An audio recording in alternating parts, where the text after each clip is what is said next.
तो दोस्तों, क्या गॉड यानी कि ईश्वर, भगवान, अल्लाह वाकई में है? ये सवाल सदियों से चला आ रहा है। हाल ही में कॉन्स्टिट्यूशन क्लब दिल्ली में एक ऐसी ही ऐतिहासिक बहस हुई जिसने की पूरे इंटरनेट पर हलचल मचा दी।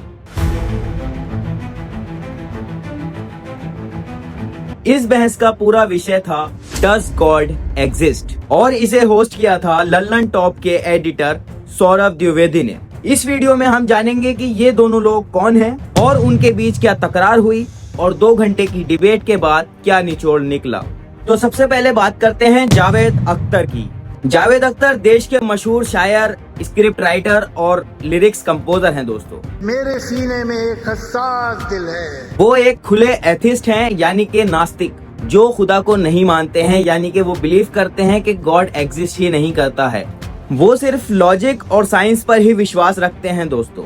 और दूसरी तरफ है मुफ्ती शमाइल नाडवी साहब।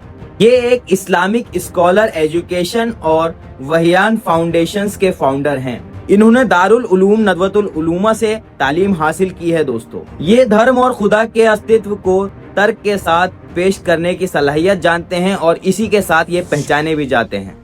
तो इस बहस का मेन मुद्दा था कि गॉड एग्जिस्ट करता है या नहीं दोस्तों। मुफ्ती साहब ने कहा कि ये यूनिवर्स इतना ऑर्गेनाइज्ड है कि इसे बनाने वाला कोई ना कोई तो जरूर है।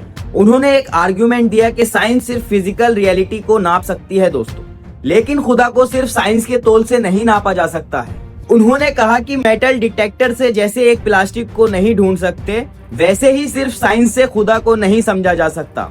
जावेद अख्तर ने इस पर पलटवार करते हुए सवाल उठाया। उनका मेन आर्ग्यूमेंट ह्यूमन सफरिंग यानी दुख और दर्द पर था दोस्तों। तो जावेद अख्तर ने पूछा कि अगर खुदा है और वो सब कुछ कंट्रोल कर रहा है, तो मासूम बच्चों के साथ इतना बुरा क्यों हो रहा है? उन्होंने कहा कि लोग दुआ मांगते हैं क्योंकि लोगों को लगता है कि खुदा इंटरफेयर करेगा, लेकिन फिर दुनिया की बुराइयां क्यों नहीं रुकती हैं? बहस का माहौल काफी गर्म रहा, लेकिन डिसिप्लिन बना रहा। सौरभ द्विवेदी ने पहले ही साफ कर दिया था कि ये किसी धर्म को ऊंचा या नीचा दिखाने की डिबेट नहीं है। ये किसी एक धर्म के बारे में बहस नहीं है। किसी धर्म को महान बताने या किसी धर्म को कमतर बताने की ये बहस नहीं है। तो दोनों ने कई राउंड में बात की, पहले अपने पक्ष रखे, फिर एक दूसरे के सवालों के जवाब भी दिए। जावेद अख्तर ने लॉजिक और इमोशंस का सहारा लिया, वहीं मुफ्ती साहब ने डिजाइन और क्रिएशंस के फिलोसॉफिकल आर्ग्यूमेंट्स दिए। अंत में ये डिबेट किसी जीत या हार पर खत्म नहीं हुई, बल्कि ये एक सीख थी कि कैसे 2 अलग अलग विचारधारा वाले लोग इतने बड़े विषय पर इतने डिसिप्लिन में बैठकर बात कर सकते हैं। क्या आप जावेद अख्तर के नास्तिक नजरिए से सहमत हैं? मैं तो बिल्कुल नहीं हूँ। या फिर मुफ्ती साहब की दलीलों से? कमेंट में जरूर बताएं। लाइक और सब्सक्राइब करके जरूर जाइएगा ताकि मैं ऐसी ही ट्रेंडिंग इन्फॉर्मेशन आपको देता रहूं। Thank you.